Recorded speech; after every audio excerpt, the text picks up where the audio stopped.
Peyğəmbəri görməzsən. Yaxşı. İkinci nədir? Ağ valideyn olanlar. Anataya ağ valideyn olanlar. Peyğəmbər simasını görəcəklər. Hədisdir bu. Biraz qəmli qutardım, elə bir şey. Yaxşı başladım, bir başqa cür qutardım, amma da bağışlayın, bunlar da deməliyəm də. Ağ valideyn olur. Amma niyə qəmli bitirir ki? Tövbə elə də. İndi məni dinlədin, qulaq asdın.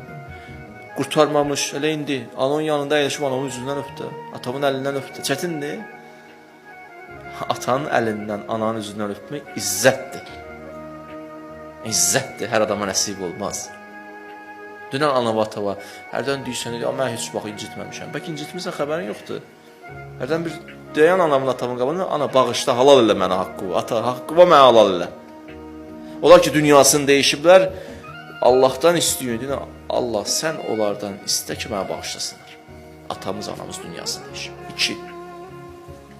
Üçüncüdə buyurur, o insanlar ki, mənim adım çəkilən salavat deməsin. Onları gör, simamı görməzlər qiyamət günü.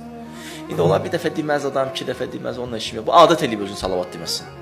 Yox, xoşu gəlmir salavat deməkdən, Peyğəmbər adı çəkiləndə. Bu qrup insanlar qiyamət günü mənim simamı görməzlər.